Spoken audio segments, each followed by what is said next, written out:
So Let's do it. I'll let you go first, James. You can choose a player from either the Invincibles or the current squad for our team. In any position. Any position you want, James. Any position. Well, you got to go with the king, Eddie Nketiah.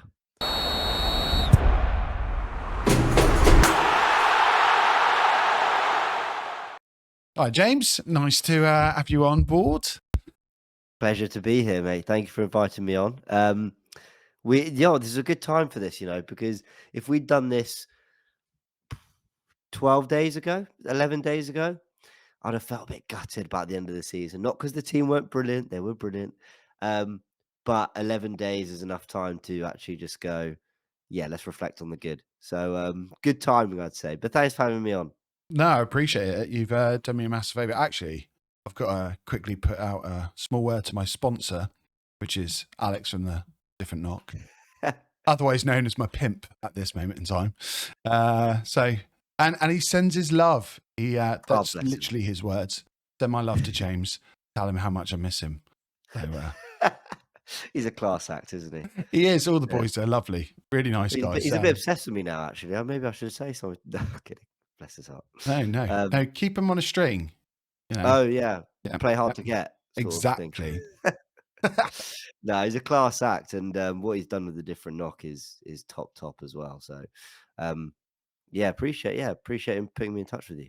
No, it's interesting to actually say that, because I'll start off by saying that, actually, because I don't think you get enough credit. I don't know how often you kind of get told, but I think you, along with Alex, have been two of the people who have kind of brought in a new wave and a new breed of YouTubers. And from football perspective, I think there was a period of being like very reactionary, a lot of kind of big characters. And I think you guys have brought a whole different way of analysing the game. I appreciate that. I think it's been a really interesting way of kind of seeing things. And I know, as much as you get a lot of flack from certain people that you work with about the Tactical Insight show, I won't mention any names. I think, yeah. I wasn't going to mention names, James. I'll mention him. Lee, I'll come for him. But it's great to see. It's really nice because as much as I like to think I know certain ins and outs, talking to you guys, seeing what you guys do actually makes me realise I'm scratching the surface. So it is great. You're doing an awesome job. So that's incredibly kind. I mean, it's really nice of you to say. It's weird. I mean, I've been doing this about 3.5, 4 years, and I don't know. It's such a cliche, but I do feel like I'm still constantly learning. I mean, I came in wanting to look at the more tactical side of the game, and even though I always try to look for data and information and things that prove my point, there are people out there who analyze to such an incredible level, whether it be Alex, like you mentioned, Clive as well, who are just like really top, and you sort of realize like, okay, I've got some way to go. These guys are really, really good. But I always, my preferred way of chatting about football is always, some things are just opinion. It's just on the eye. It's just how you see it, and you can't quantify that. But a lot of the time, there is evidence. There is things you can use to. I always liked evidence-based discussions. I feel this, and here's why. But you always got to have that raw kind of gut feeling in the game as well. So I don't know. Just always try to talk about football in that kind of way. Which, I mean, you get such a variety on YouTube. That's what I love about the platform. There really is so many different ways and so many different conversations happening in the game. So, no, I really appreciate the kind words, and I'm just happy I'm bringing something to the conversation, I guess. No, so, thank you. I think it's interesting you say that, because I think even with managers, it doesn't matter how moneyball you go in terms of, all the analytics, the amount of data we have access to now. I think you do have to go with your gut. I don't think I think a lot of people this year would have turned around about like someone like Havertz and gone, don't do it. You can't, that's not a good way to spend 65 million in the end. But it's proven right, and that must be a gut feeling. And obviously there's a few murmurings about the whole Raya deal, certain fallouts in the club. But at the end of the day, I think there's the eye test as well, isn't there? You know, for sure. um, Well, I've always said, I say I've always said, it's a little phrase I've come up with in the last year, but for me, you got to have your opinion first and then look at the data to see if it mhm, supports it, not the other way around. I think a lot of people sometimes they just go, "Oh, here's what the data said, therefore this is my opinion." And it can be misleading. I've seen games where we've had 26 shots on goal, 72% possession, and yeah, that would all tell you we deserve to win the game, but if you watched it, we didn't. And I think there's that's just kind of like one example, but you know, there are players that I've seen have incredible data and stats. I think at one point I saw a graphic Mustafi had better defensive yeah, numbers than Van Dijk, and I was like, okay, but let's not do that. So I always say opinion first. Let your gut, your eyes, like let that tell you what you should feel yeah. about the game. But then I always just like to look a bit deeper, see what else is there. And sometimes it can swing your opinion or maybe get you to look at it in a slightly different way. So yeah, I mean, love the numbers. Yeah, it's really interesting because I was looking at some stats today, and it was essentially saying like best performing players of the season across the top 5 leagues. Saka Yeah, came out as the top right winger in the world. I mean, which is going to be a little bit of a debate when we've got players like Palmer, who've done exceptional this year. yeah, But when I started looking into the numbers, it was his defensive work, and it yeah, kind of goes unnoticed because of the position he plays and the impact he makes with goals and assists. But the defensive work he does is just unbelievable. I think at this point in the top, I think it's a top 10, maybe the top 15 players in his position, he's doing about 3 times the amount of defensive work. It's it's unbelievable. He's making more interceptions quite often, and people like Ben White, Odegaard, yeah, he's incredible. And it goes back to that idea of, what are we really looking for? Are we just looking at goals? Are we just looking at assists? If that was the case, we would be buying people like Tony outright without thinking about it. We'd be probably like Gyökeres at the moment. He's it's interesting. I think he's almost underrated. It might be going the other way. People are looking at he's a little bit awkward on the ball. People aren't looking at his numbers because I think it's it 40. He's played 50 games this season, hasn't he? Let me have a think. probably I around think that. I've got it Yeah, written down. Yeah, 43 goals, 15 assists in yeah. 50 Wow, that's games. pretty incredible, isn't it? Unbelievable. Yeah, no one's Yeah, talking about him. And then yeah, the other way around, people are talking about people like, Palmer, and rightly yeah. so. I'm not saying he's not done, badly, or not done well. But the amount of penalties suddenly question marks come out. It's really, yeah, it is an interesting, it's a nuanced subject, Yeah, obviously. I'm glad you mentioned Saka's work rate because this is a guy who I think it's actually a fair statement to say that he wasn't at his best this season, despite his numbers Hmm. being so good. For me, I don't think he looked as electric on the ball. I don't feel like he was gliding past players as much. But I was so forgiving of that because, and honestly, I never got onto him. There was never a point where I thought, get Saka out of the team. Never. Mm. Someone might find a clip of me saying it now, but I'm 99% sure I never said take him out the team unless it was about resting him and actually his minutes. That because that was one thing I was quite vocal about how much Hmm. football he played because his output was so brilliant. He had the ability to create things even if he was playing at a 4 or 5 out of 10. And Yeah. the work rate, I think it goes really underrated. Not just the fact people kind of think of work rate as like this is what really annoys me. People go, yeah, but that's the bare minimum we expect. It's like, yeah, it is.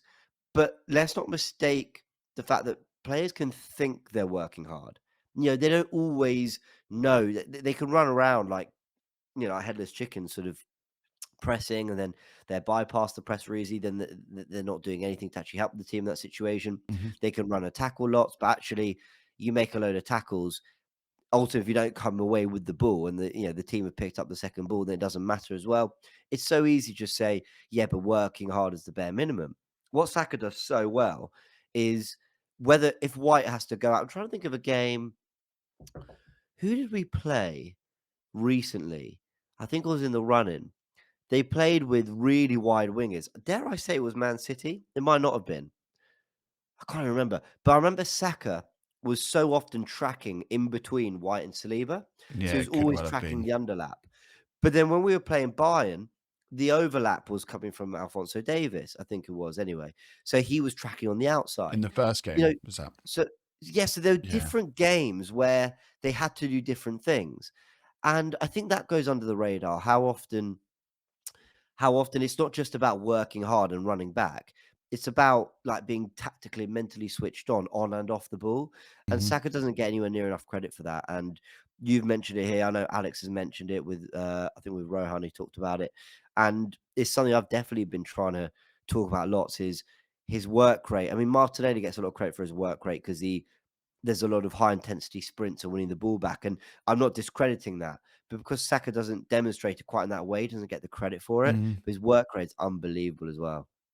Yeah, I think yeah, you're so right about the kind of targeted running. If that makes sense. Yeah, In terms of like yeah, we've obviously got a bias when we press. We purposely direct everyone towards the left.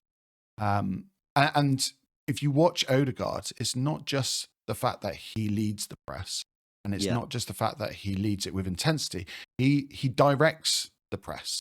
You know, yeah, if you look at the angle of his body, he's actually he's directing the whole team, every yeah, passage of play for a purpose.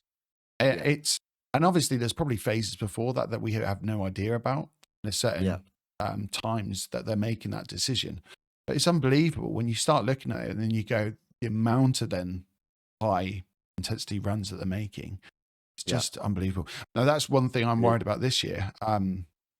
There's obviously a lot of talk at the moment about transfers. I've Yeah. seen, one or 10 or 50 videos from you, James, at the moment about transfers. Um, but Just a few. yeah, just a few. But there's a lot of talk about the centre midfield position, Yeah, possibly Odegaard playing slightly deeper and then changing it.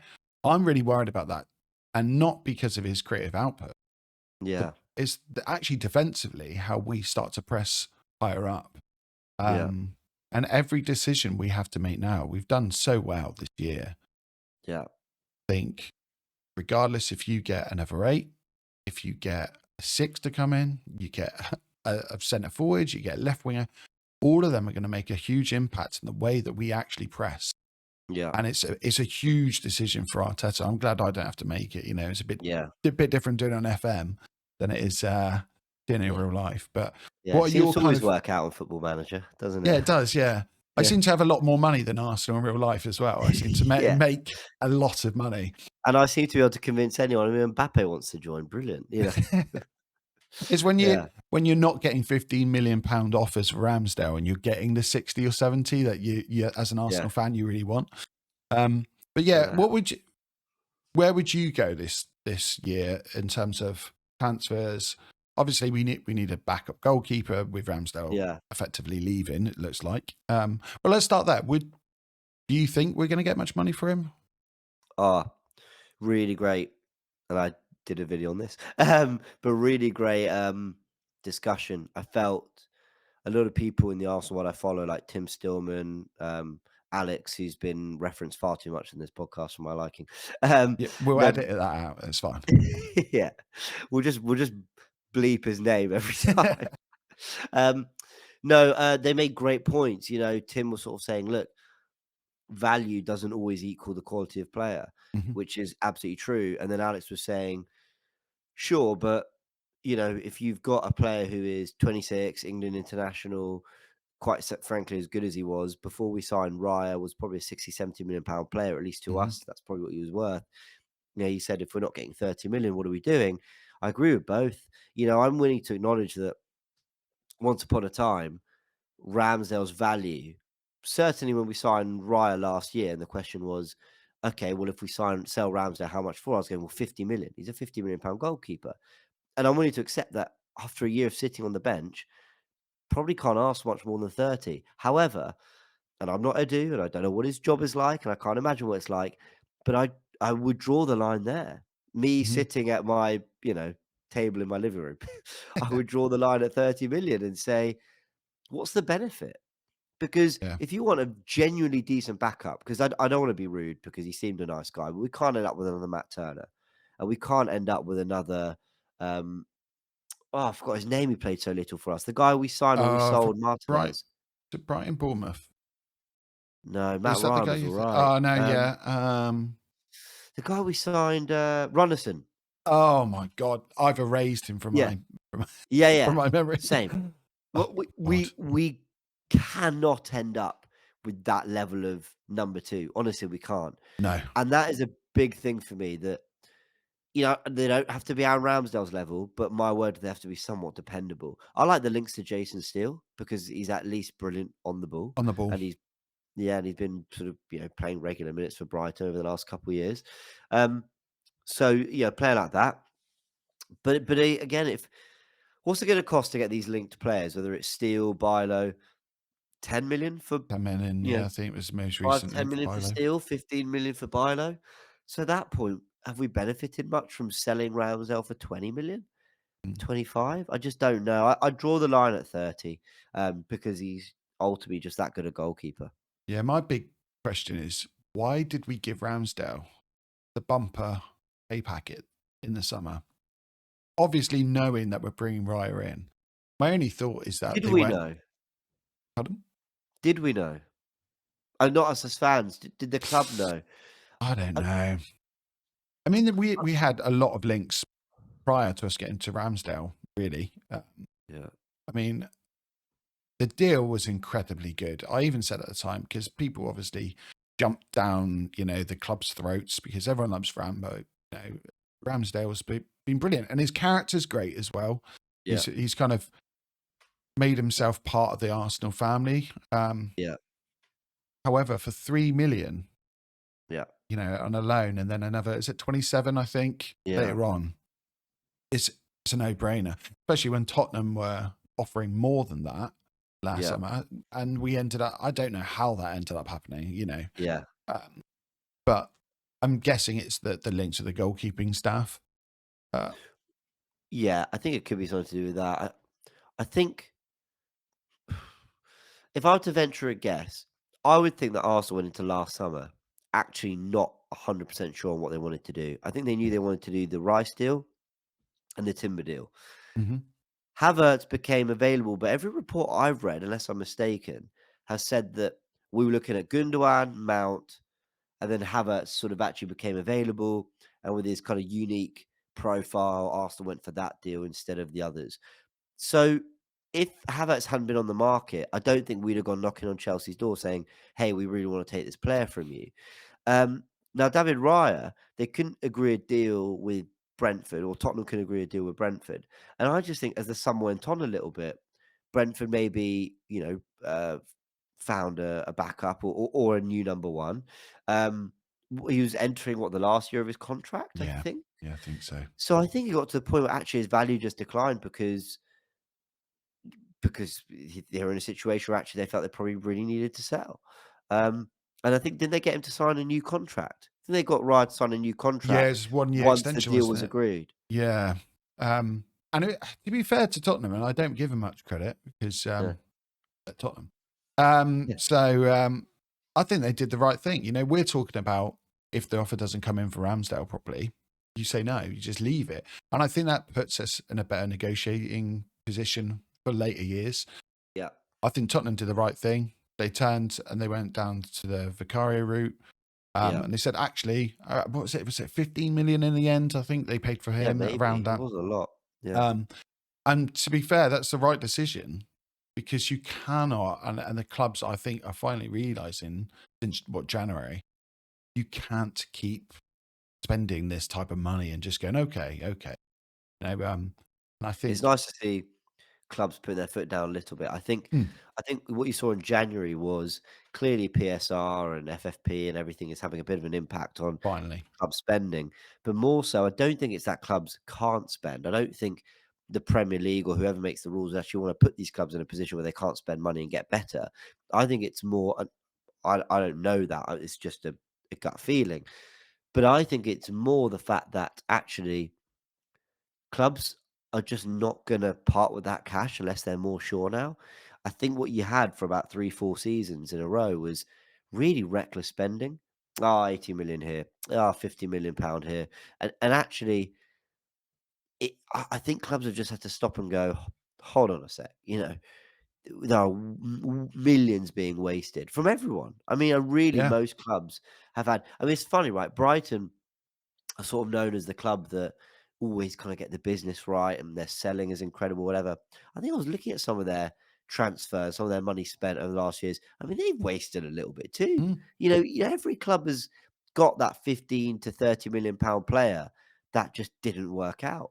Um, and so I think clubs are just going to be more careful. I think we're going to see, a lot of these players like Pedro Neto, Yep. £60 million price tag. Olise, £80 million price tag.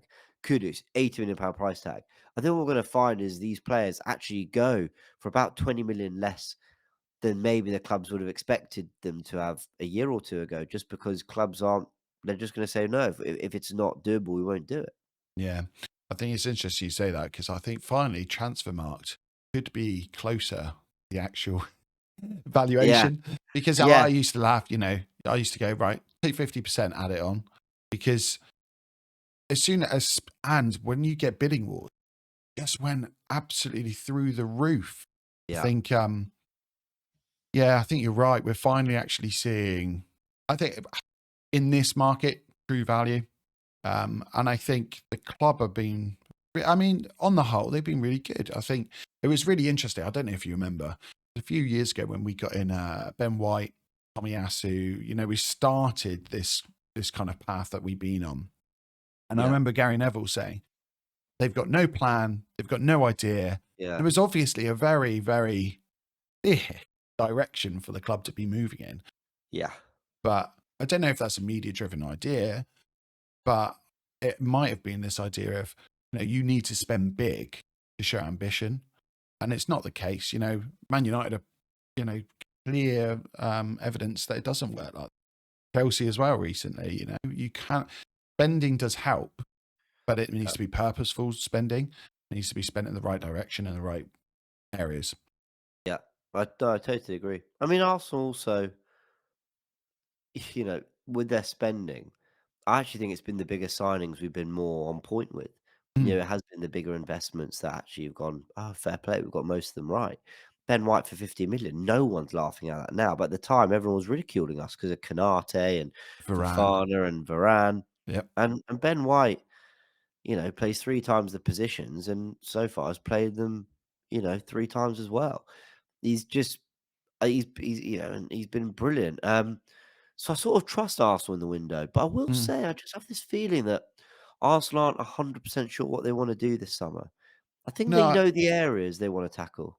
yeah, I think, yeah, I completely agree. I think they're almost waiting for the market to move. I I agree. think this whole idea for me at the moment, I'm looking like left eight should be our priority. I think Yeah. we're obviously right side biased, which is actually really funny because I was looking and for left creative left like you like XT or threat.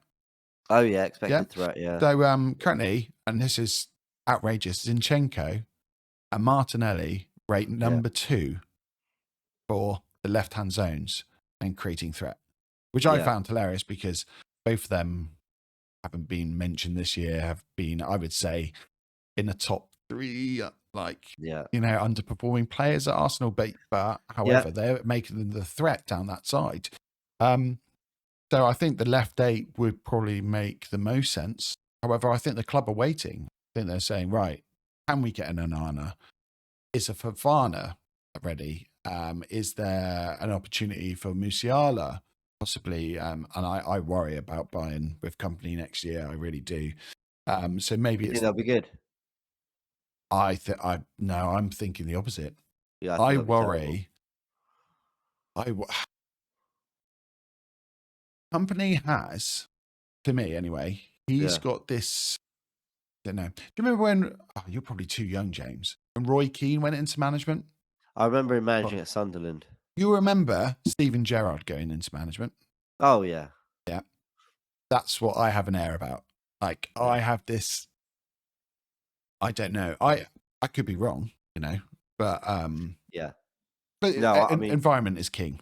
So at the end of the day, I could be completely wrong, and he might wipe the floor with Leverkusen this year. But I do think there's an opportunity because they're so destabilised. Is there an opportunity to jump in and get a Davies?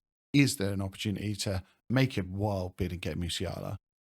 The chances of it are probably slim to none, but I think I hear it. Arsenal are kind of waiting, and they're, like you said about Havertz, I think they're waiting to make that move and make that I decision. agree. Um, I I yeah, think go they on. are. Sorry to cut. Sorry, I think they No, are, carry on. and I don't. So a few things there. So I agree that they're waiting for the market to move. I agree left eight's important because it doesn't surprise me that Zinchenko and Martinelli could and will still have lots to offer this Arsenal squad. I think you get Mm. that right midfielder and it all links up. I mean, do White and Saka play as well without Erdegaard there? Maybe, but maybe not. I don't know. So I do think that left eight's priority. Final thing as well on transfers, just quickly, is that I seeing a lot of the Šeško stuff really sort of taking over the Twitter timeline. I've got a funny feeling about this one. I don't know what it is. Something just doesn't either. I'm just not convinced by the player, or I'm not convinced we're in for him. But something tells me like I shouldn't be excited about this one. I'm not Um, convinced of the player. yeah. Okay. There's something awkward. Yeah. I think he's got a great profile in terms of, Yeah. what was he, 6'5", 6'6"? I think he's 6'5". He's got a good Yeah. first touch. Apparently, he's incredibly quick. Yeah, You he's know, got he's real obviously quite turn of strong. speed as well. He's not even, like certain people have to get up to speed. He's Yeah. got an immediate, recoil springiness. Yeah. Um, I think he moves really well for a tall player. I've seen that been mm, said. Yeah, I'm with you, and I don't want anyone watching this to think, that I've watched sort of hours and hours of Benjamin Sesko and that I've got like a really valid opinion on him. I'm just saying off the bits I've watched, when people say he's raw, I get it. I see that. It's mm, like, yeah, he does look incredibly raw. So if Havertz is the guy and then we develop Sesko and he gets some minutes here and there, then brilliant. But if Havertz is maybe the guy, then I'm like, then I don't want to get the other maybe guy because yeah. we're going to end up with Jesus, Havertz, Nketiah, Sesko, whoever else, Trossard who can play false nine, and we'll have five maybe guys up top. And I think any investment we make to that front line, I'm not saying it's easy. I know it's not easy, but I'd rather go and get someone who can play across the front three like a Kudus. You Kudos. know, someone who's really like as shown in the Premier League, like he's the guy. Like he's Yeah. really good, and he can do it at this level. And he can do it in different positions. So, but actually, forget all that. It's because other fans are so excited by Sesko, I'd feel inclined to listen to them. People that I listen to, whether it be George, Rohan as well, people who are really excited about the transfer, I'd say, fair enough. Okay, I'm on board. Clearly, it's a talented player, and I trust Arteta and I trust Edu. But it's not even that. The reason I'm not convinced is I actually just don't. Something tells me that there's a smoke screen going on. Something tells me that it's just not quite happening the way the media might be portraying it at the moment. Was it the Real Madrid game that he seemed to snatch at chances, and I was just like, we've had too many players over the years that don't have that composure, and Yeah.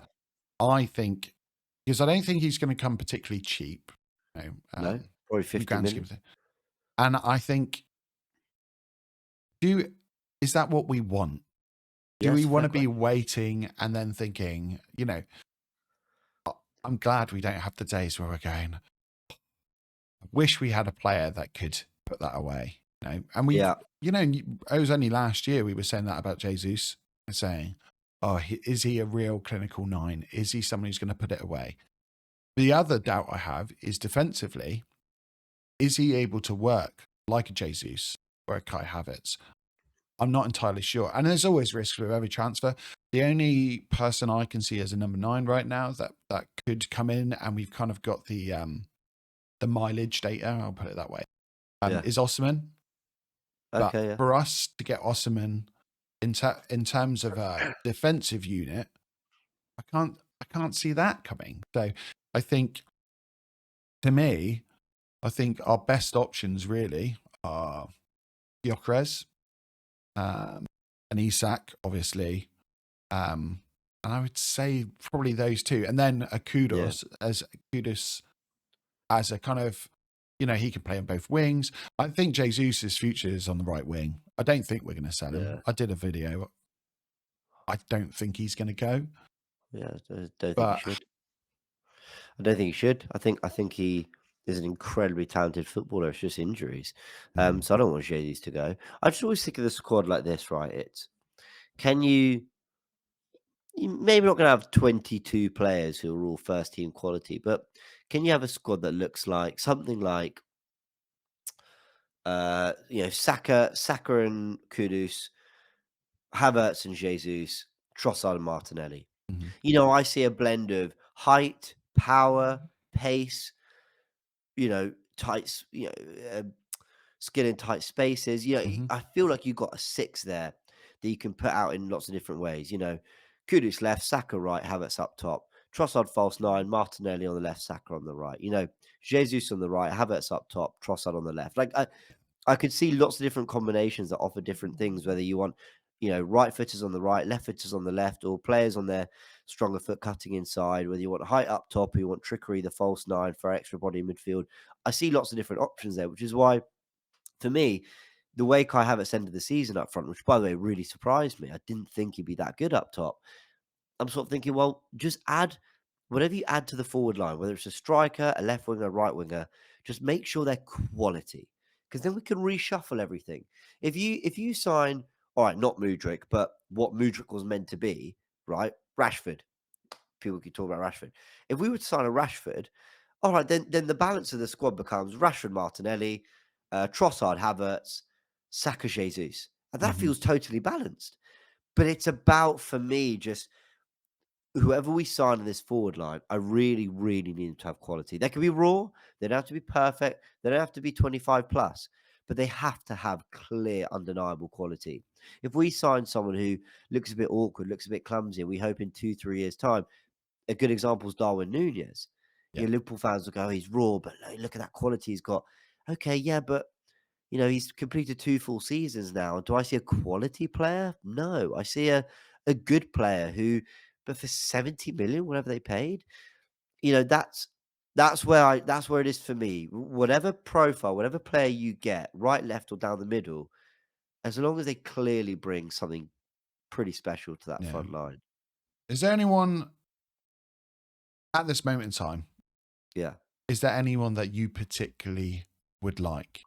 Because I've been looking, and I don't mean across the front line, I mean just in general this transfer window, because I think we're going to either have to not go big, but in terms of spending, I think we're going to have to go either more towards a midfielder, or more towards either a left winger or an attacker, like down the centre.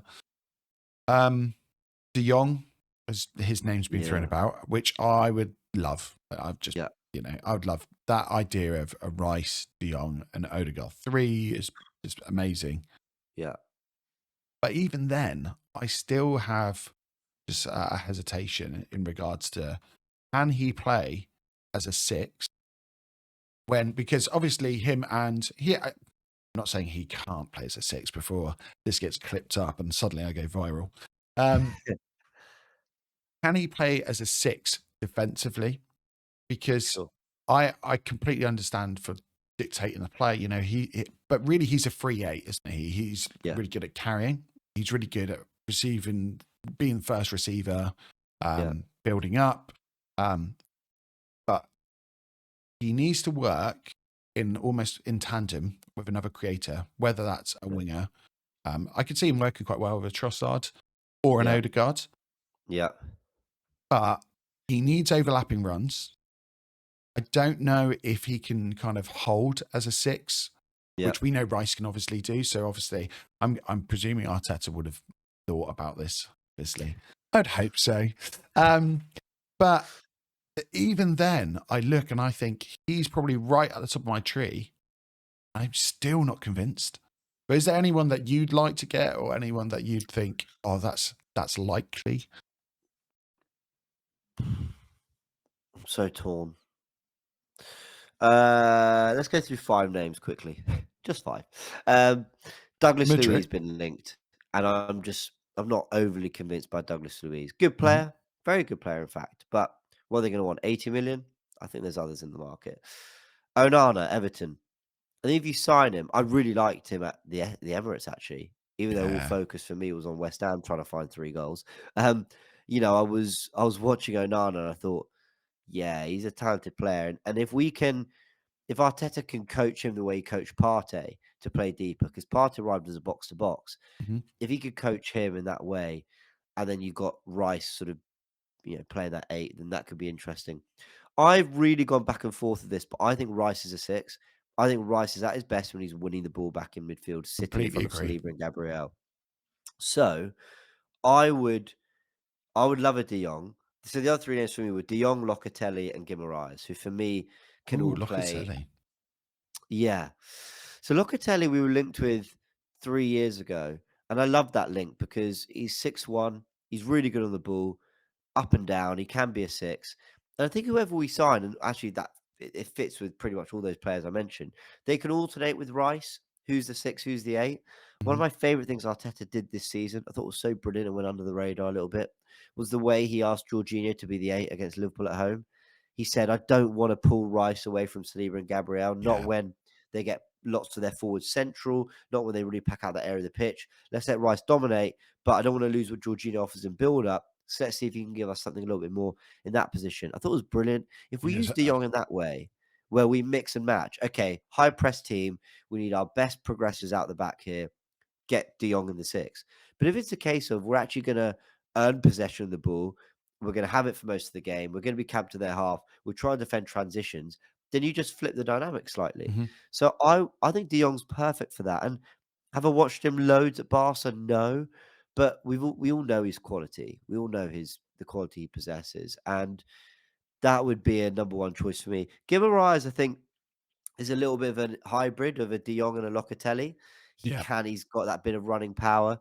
He could probably play. You could almost play with Odegaard on the left of the midfield with Guimaraes on the right, and he can sort of. I know he predominantly plays either 6 or 8 for Newcastle, but I could see him making those underlapping runs. Hmm. Um, I could see them alternating a lot. I could see him being a great option for us. But again, £80 million. I'm not sure. But then are any of these players going to be cheap? Mm. Probably not. So But yeah, I'd be ironically, De happy with Jong's the most of one those, with to be the honest. he's the one with the kind of rumored lower transfer fee. Who is sorry? De Jong. I think Yeah, a lot what of are they people would be saying what around? What, 60 65, million? 70. Yeah. So, um, Yeah. which to me, I mean, that's the best value. Apart from him, I think Yusuf Fofana is the one with Yeah. I mean, rumored 18 million. I think Right. if a party goes, I think rather than an Anana, I think we'd have to bring in 2 if party does leave. Whether or not that's going to happen is a different matter. But That's what I think, I think but I don't think the Fofana club would be sees it the that way.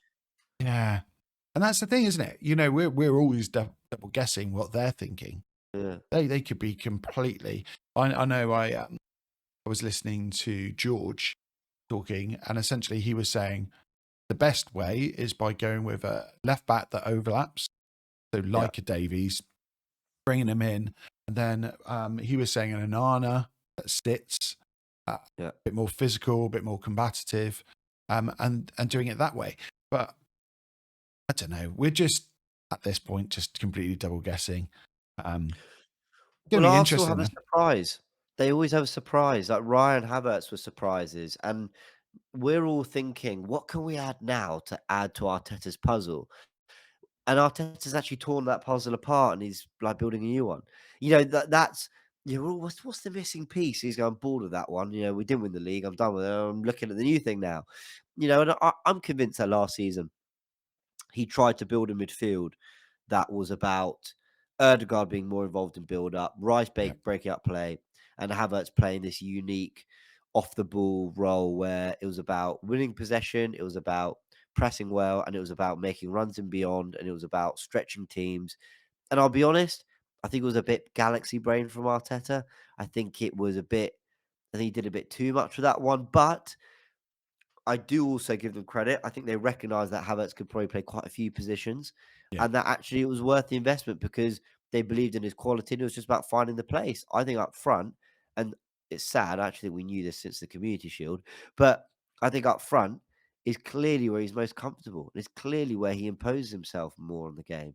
And his movement is brilliant. Like, you really see how his movement and ability to attack the ball in the box is like really beneficial. People would talk about it when he was in midfield, his movement. It's like, that's great, but I don't see that unless we get to the final third. And Havertz wasn't Yeah. helping us get to the final third. So Arteta's probably working on something else. Knowing him, it wouldn't surprise me if like we suddenly went in for like a really attacking overlapping right back. And everyone would be like, what? But we've got Tomiyasu and Timber and White. And he's actually just devised a new plan that, involves overlapping Bukayo Saka now, getting Saka closer to goal and doing something different there. I don't know. It just wouldn't surprise me if he just pulls something completely different out the bag. Do you think, obviously, Timber, that's, I think, Yeah, my biggest regret of this season, that we didn't get to yeah, see the full idea behind Timber's, transfer. yeah, I think he gave us so many different options, being able to step into midfield, being able to yeah, work on an underlap, being able to do left back, right back. yeah, He gave us so many different options, and I'm gutted that we didn't get to see the true idea behind that. Quick yeah. question, actually, in relation to that. Obviously, at the beginning of the season, I think the first game we had Timber at left back. We had Partey starting at right back. Yeah. Was that part of the plan, or was that part of the idea of keeping Gabrielle and dealing with that whole saga? I don't think you end up with Partey right back inverting to create a diamond with Rice, Havertz, and Erdegaard. Like, I don't think you end up with, a former Johan Cruyff formation by accident. I feel like there was a plan there. But he abandoned it quite quickly, and I don't think he had to. I know Partey got Mm. injured. Actually, that's a lie. Partey got injured, so he did have to abandon it because actually there's no one else in the squad that could do that. Would have been fascinating to see what he'd have done with Caicedo. I was If just about we'd to say signed the same thing. Yep. if he'd signed Caicedo, which we know he wanted him, would he, having played at right back before, would he have been asked to do that? So I don't know. Was it all part of the plan? I don't know. But I certainly think Timber, as amazing as White is, would have given us something different in terms of. I think we'd have seen a lot of Timber starting right back with White starting centre back with Saliba anyway. Mm-hmm. Gabrielli the left back, but probably not. Probably a Kivio or someone else, a Tomiyasu. I think you'd have seen a lot of the back four becoming a back three and Timber both inverting. You mentioned underlap. I mean, I think we saw a bit of that against Everton. We saw that in the Man United preseason friendly. He was always attacking that inside channel. And I actually think he does that weirdly better than Erdegaard because Erdegaard, albeit got a great assist for Tomiyasu on the final day with that underlap. But I think that's part of the plan. We want to add that kind of element. Xhaka did it really well on the left-hand side. I think we want to get that back into our game because when you've got wingers who stretch the pitch so often, well, then you've got to have something central. I think Havertz has given us a little bit more movement in that sense, a little bit more of a focal point. And if you just get some underlappers in there, that's why I think Guimaraes would be a good shout. Maybe in that sense, he's better than a De Jong because I could see him attacking that space a bit more. So I don't know. I mean, we're all trying to second guess Mikel here. I mean, like I said, we've just seen Leverkusen and Alonso win the league with a 3-4-3 that in build-up is still a 3-2-5, which is what we do. It would Yep. surprise me if Arteta went and signed two overlapping attacking fullbacks and went, yep, this is the new way now. We're getting Martinelli, Saka closer to goal. Odegaard, you're going to be a central midfielder. We're going to get a bunch of, wing-backs attacking that space. It just wouldn't surprise me with Mikel. Yeah. He's We've always got so many gives us faces what to we our need. game now. Yeah. We last year, I couldn't believe how close we got to the title because at the time I thought we could push for third, and I mean at a push. We blew everyone out of the water, but we had a clear, distinctive plan A, and not really a plan B. the wheels started to fall off, especially when you have Rob Holding at centre back in the crunch time of the season. Yeah, that didn't But help. but now we can already see so many different ways of playing. That the addition of Havertz, that's given us loads of different ideas about Yeah. Cat. And don't get me wrong, I don't think he is an 8, but he's been shown that he can be slightly effective, Yeah, especially can like on play there, second yeah. balls. Up as a 9, he does really well. We've got Jesus, who can now play out wide, and he's not just as our fixed number 9. We've got Trossard, who sometimes comes in as that false 9. We've now got so many different options. Partey's not our only DM. Like you said, even Yeah. Jorginho can play as an 8. And I'm Yeah. so glad that he had that extension. He thoroughly deserves that. Yeah, he But did. Yeah, he was brilliant for us. yeah, I think there will be some plans. Whether or not that's overlapping fullbacks, I don't know, James. No, I'm Maybe it'll just be throwing it out, overlapping not centre saying backs. Let's go to town. Let's who just knows? That's basically what White does. The poor guy does everything. Yeah, yeah, I agree. It's very hard to know what Mikel's going to do.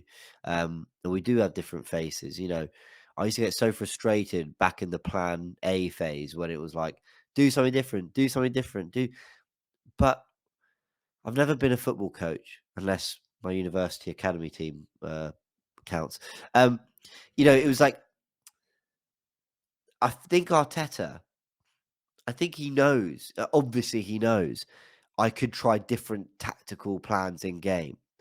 But just it's not Football Manager where we just go, you do that, you do that. Here's your role, and then preseason friendly number one, your plan's working perfectly. The reality is that if you get the message across wrong, or if you get the wrong habits into players, or if you just ask them to stand somewhere, but they don't quite understand how they're meant to receive it, who they're meant to combine with, all that, then it goes out the window. I always said back when Arteta's plan at the start of his Arsenal career, his first year, won the FA Cup, but then things went very wrong. And people are asking me, like, what's he trying to do? And I was like, no, actually, that's the one thing I don't agree with. I see what he's trying to do. I just don't think we're good enough to execute. I don't think the players are good enough to execute it. And so it's all a little bit all over the place. It actually looks quite stale and boring. But I can see what he's trying to do because the patterns, the shape, all that isn't that different to what some of the best teams in the world are doing. So I feel like when he brought these kind of different faces to our team, different ways of playing, I think it's taken time to build to that because I don't think he wants to just go, oh, today we're playing Fulham at home. They play with this, so you need to overlap more. I don't think he wanted to just. I think it's about getting the team ready for that. And I yeah, think now they're more ready than ever.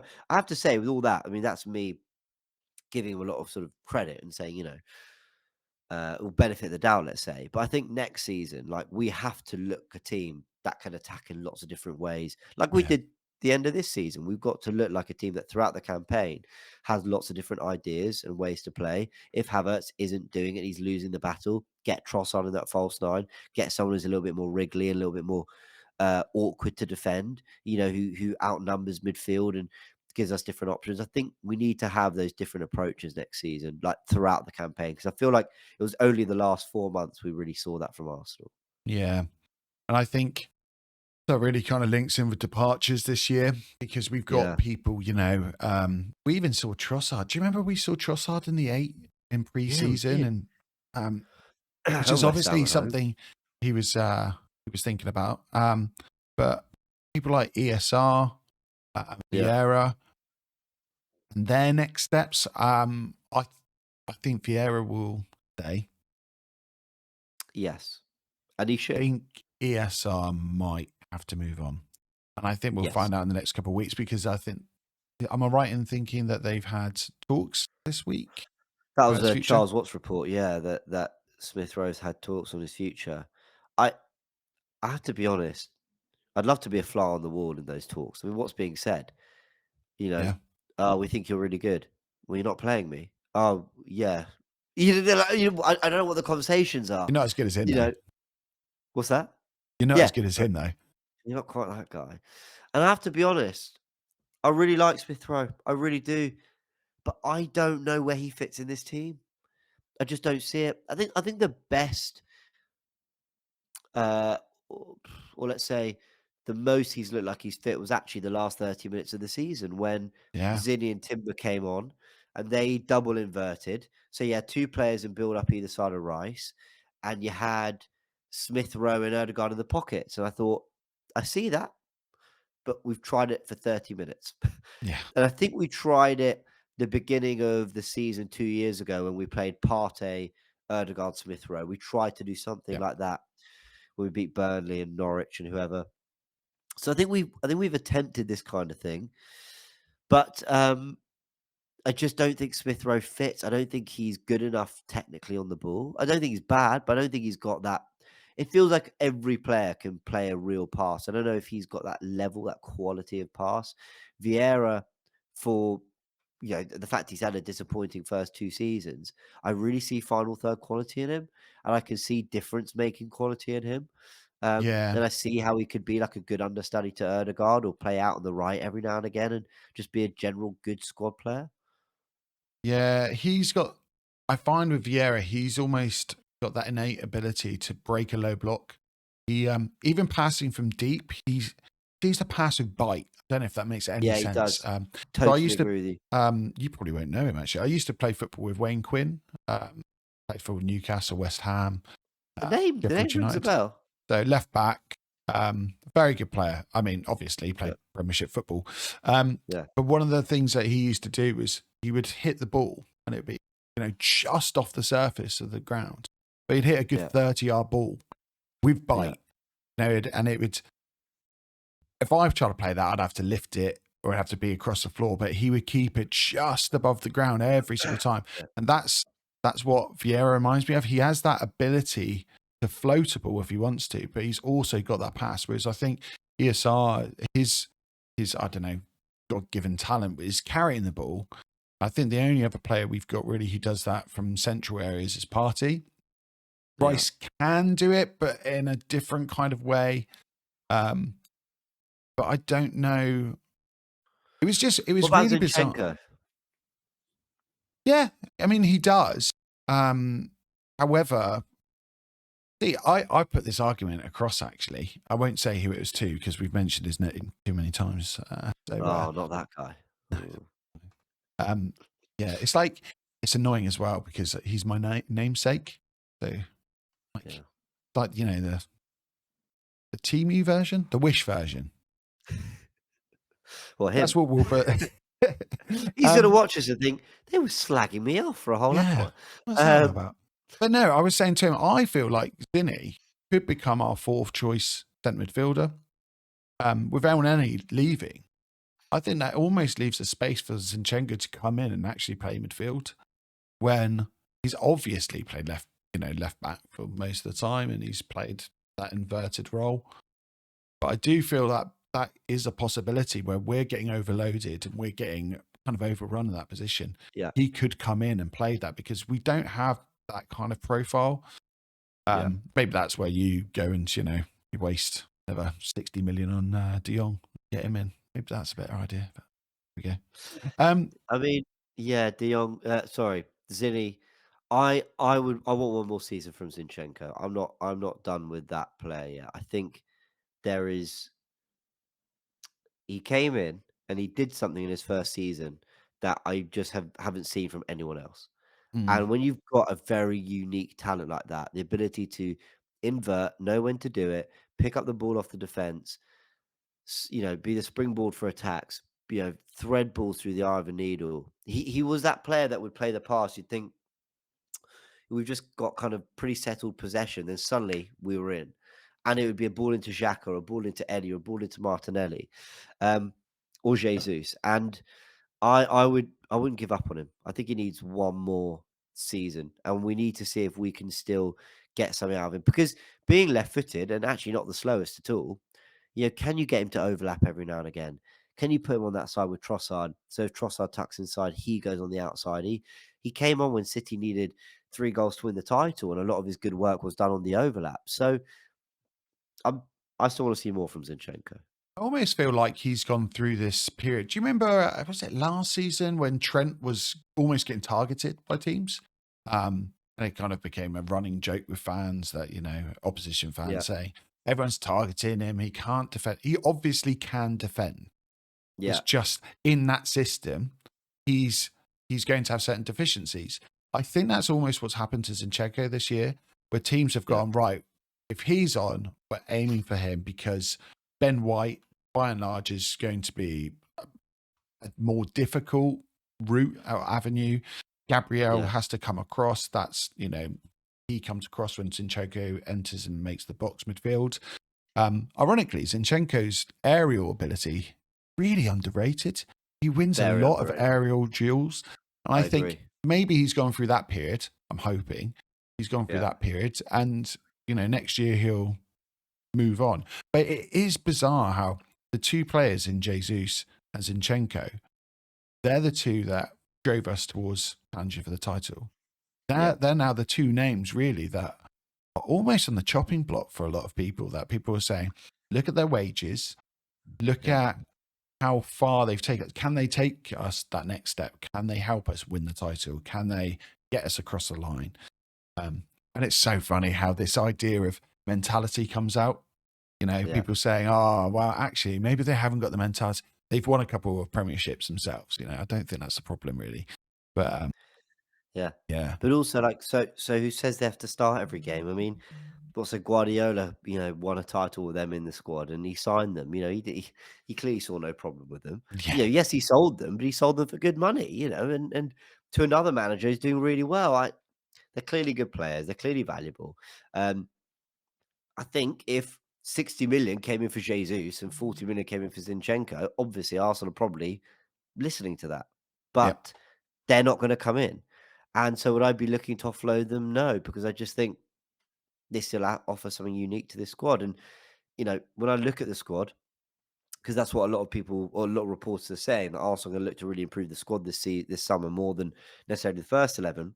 Okay, well, then Zinchenko and Jesus are two of the few players that come in, and I feel like the 11 isn't really hampered too much. yeah. There are other players that are in the squad that are a legit level below what we've been doing. So yeah, that's how I see it. I think their future is at least for the next season with Arsenal. Yeah, it's interesting you say that because I think today there were links to Zinchenko and Bayern Munich. Yes, Yeah. So whether or not, I very think it's got, possible. like you say, I think it's got to be a big enough offer to listen to. Whereas there's no point. We can't. I think we've gone past that stage of sell a player, buy a player.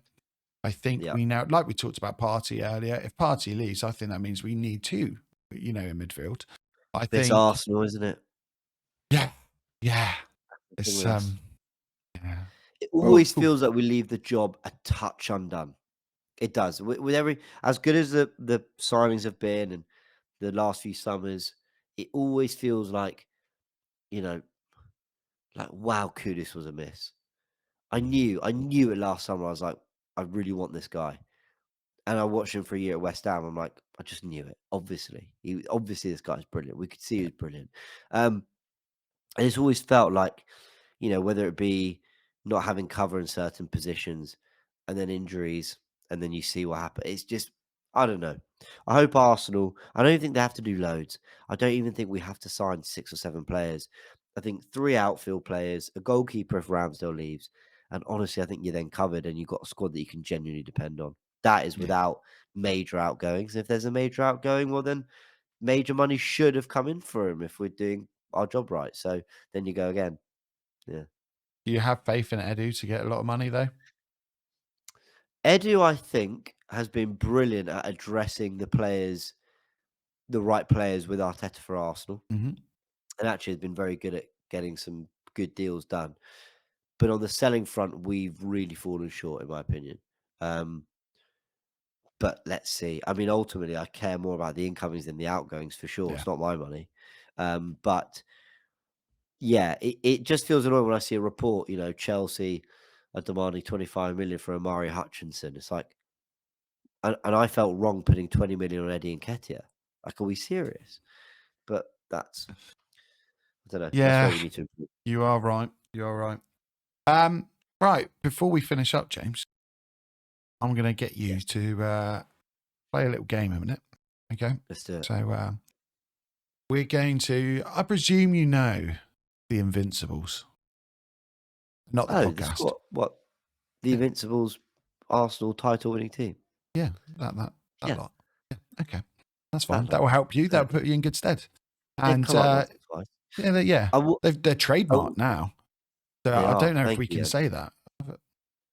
don't know. Oh, well, I'm sure we could. Surely we could say their name. I don't know. Jens Well, Lehmann seems nice. He seems like a real reasonable guy, so he'll be. I'm sure he'll be fine with it. I will say that I never actually watched them. I became a fan in 2006, so I never got How the did you? chance to So watch. how did you become a fan then? What? Dad's a massive Arsenal fan, and I rejected football as a kid. He tried to take me to the park. I hated it because I was getting kicked and it was raining. But But um, hang on, stop, James. By your dad or by other children? no, other children. Okay, that's Yeah, fine. but Yeah. that's actually important to to clarify. Yeah, it was raining. He kicked me, and then I went on the pitch. Um, no, yeah, I hated it. But then around 10, 11 years old, um, I don't know. I just started to like pay a little bit more attention. I think just yeah, you're around your dad who's constantly watching it and caring about it. So naturally, I don't know, it- you start to care, I guess. But I remember the Champions League final was the first game I watched, and then after that, I was hooked. I mean, after that, I was really hooked, and got into it more and more. So yeah, Oh so my my god, knowledge of the Invincibles might not be that great, to be honest. But that's interesting. What a yeah, first game to watch. I mean, horrendous ending. yeah. Horrendous first 20 But minutes. also, Oh I couldn't god. really understand it. Like, I was disappointed, obviously. But like your first day, right? You're not going to feel it like someone who's been watching for years. So yeah, I was just like, Amazing. oh, that's really annoying. But yeah, And now, did he go to games or did he watch it yeah, from yeah. home? He doesn't. He goes to a handful of seasons. So yeah, he would take me as a kid, and now we go more regularly. So it's good. Oh, that's nice. Nice. Yeah, really Ah, nice. a little bit of With my James brother time as there. well. What's that? Sorry, I said a little bit of James time there. a bit of James time there. There we Yeah. go. Okay. So we're going to run Yes. through, make a combined 11 with the current squad Okay. and the invincible squad. I think I can do Okay. that. But each time, we've it's got to be combined. So we can't just go, okay, we're going to do Henri, Bergkamp, etc., etc. Yeah. We've got to kind of try to go position by position and Okay. make a team. All right. Easier said than done because by the end you'll go, oh, I wish I didn't do that. Yeah. Okay. Got it. So Let's do it. I'll let you go first, James. You can choose a player from either the Invincibles or the current squad for our team. In any position. Any position you want, James. Any position. Well, you got to go with the king, Eddie Nketiah. No, sorry, Thierry Henry up front. I'll confuse my 14s there. Um, Thierry Oh, up front. Jesus Christ. I wasn't. That's absolutely wiped me out. Oh, dear. I wasn't expecting that at all. Thanks, James. That's really No worries. make me cry on YouTube. Thanks. There you go. Okay, so Eddie Thierry. Nketiah starts up front. That's Yeah, deserved. right. Okay, Thierry. Yeah. Right, I'm going to just, I think partnering him, he could go as a 10. He can go up front in a 4-4-2, whatever. Dennis Beckham's got to be in there now. Yeah. So we've got 2 already. We've only got, what, a couple more spaces for the Invincibles. Over to you Okay. again. Next player. Let's get a current. I'm getting Bukayo Saka in on the right. Ooh. Does that mean Freddie's missing out then? Yes. Okay. Before Arsenal fans get upset, no, I didn't watch that much of Freddie Ljungberg. I think Bukayo Saka is special and will become more special. And if Arsenal go on to achieve what we hope this group can achieve, yeah, he'll be a legend of this football club, Bukayo Saka. Yeah. So I'm getting him in there. No, I Right agree foot, with that. left foot, everything. Yeah. So many positions as well. Yeah. Okay. Next one. Let's go. I'll go another current player then. I'll go William Saliba.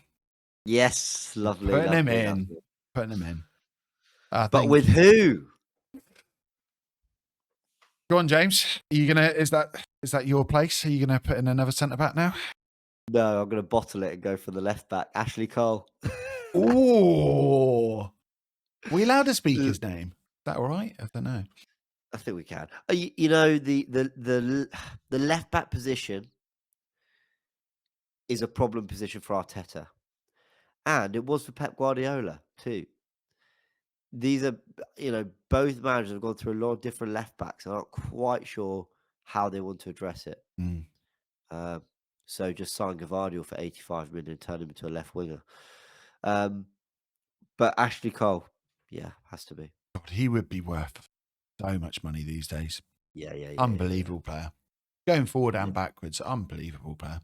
yeah. And probably one of the biggest mistakes we've made as a club, getting rid of that boy. Yeah, Unbelievable. interesting debate amongst Arsenal fans. Like, some people are saying we were silly for not giving him the money, which I agree. Yeah, I agree. I wasn't really a fan at the time to pay attention to. Or I guess Champions League finals, it probably happened that summer, so probably caught a bit of it. But I think like, is this harsh? I mean, I can't put myself in his position. I've got no idea what it's like. It's his career, but so a little part of me thinks if you love Arsenal that much, you really don't stay. Mm. Everyone says, "Oh, he loved the club and he had to go." Did he have to? I don't know. What do I know? I don't know. But anyway, it's happened now. Is he an Happened a Arsenal while legend for ago. you? I've had this debate with people. Is he an Arsenal legend? He, as much as I can't stand him, like I cannot stand him, he has to be.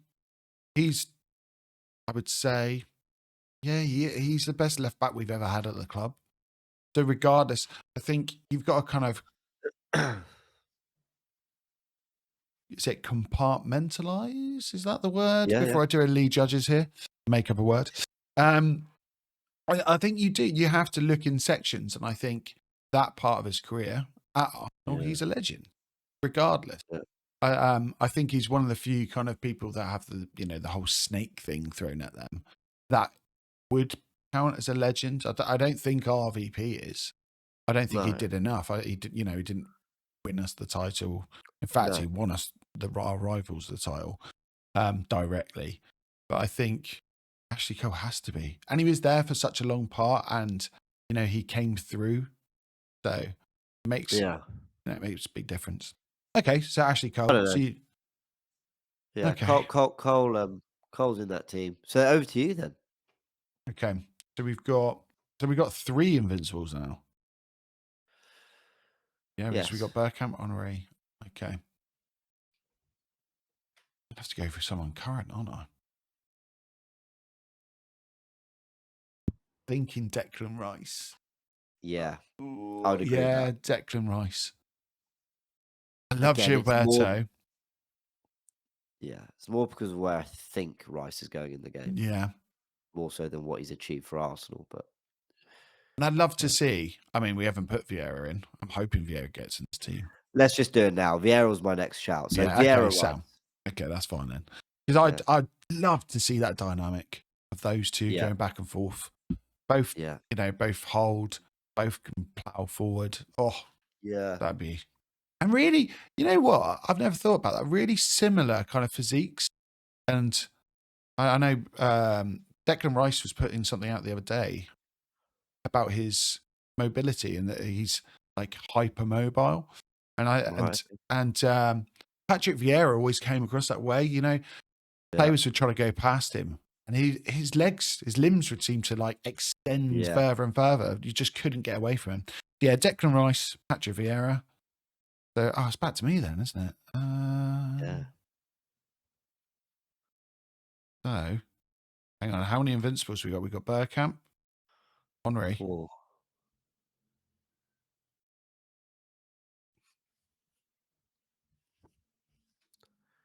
I'm now split on. I think it has to be another invincible. I think the reality is it's going to be about 3 at best. Three, maybe 4 current Arsenal players getting in, which might sound harsh. We got to have relatively even though, haven't we? Are we going for that? Are we Six trying and to go 6 five. and 5? Yeah. Okay, all right. Well, I think we can do that then.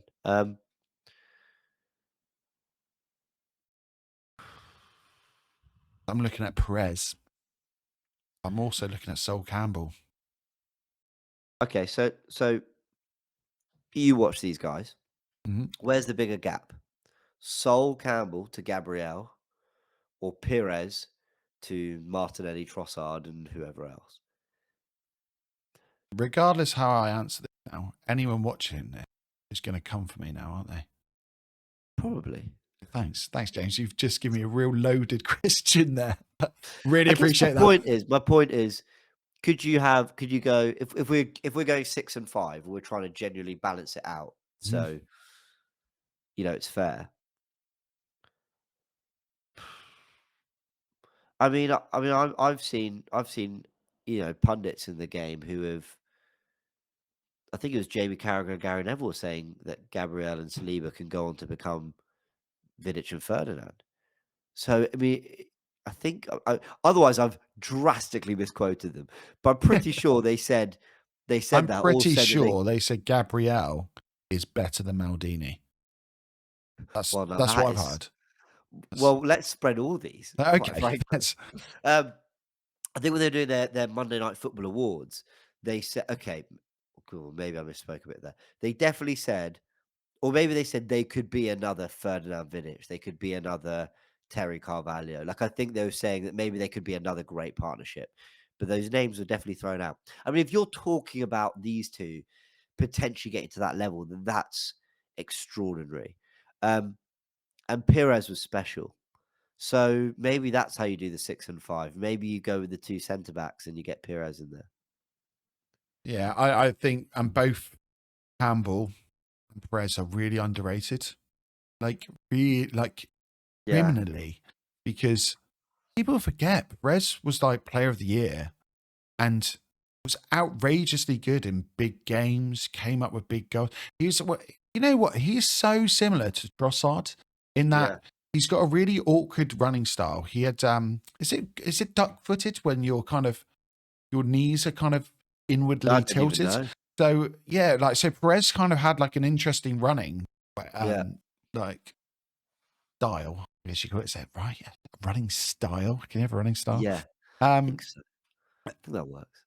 and I think Campbell was underrated. And I think, to be fair, the amount Sol Campbell has come out and taught, I don't think he's done himself any favors. So over the years, so Mhm. I think both are underrated. But yeah, I think you're right. I think we'll go. I'll put in Perez then on the left hand side.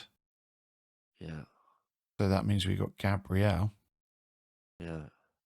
So So a right back. I really don't think I could go for one of Raya or Ramsdale above Lehman. really, Could you? I'll be honest. Lehman used to give me heart attacks sometimes. And this is what I was saying about. So, anyone watching this, before we came on live, James and I were talking about how I view Wenger's teams differently Yeah. to a lot of people in different generation because it's all the emotions, and watching everything in retrospect is very different. Lehman, oh, when he used to kick, it drove me mad because people forget he used to kick into touch quite often, and he Yeah. would be such a head. He would go mad. So don't get me wrong, he's a fantastic goalkeeper, but there were elements that sometimes I couldn't look, you know. He's just one of those people. But So so our team at the moment is, I'll do them on, so invincibles, non-invincibles. So we got Saliba, Gabriel, Ashley Cole, Rice, Vieira, Perez, Saka, Henri, Burkamp. So we need one more for each. So are you going look, yeah. Lauren and Raya, or Lehman and White?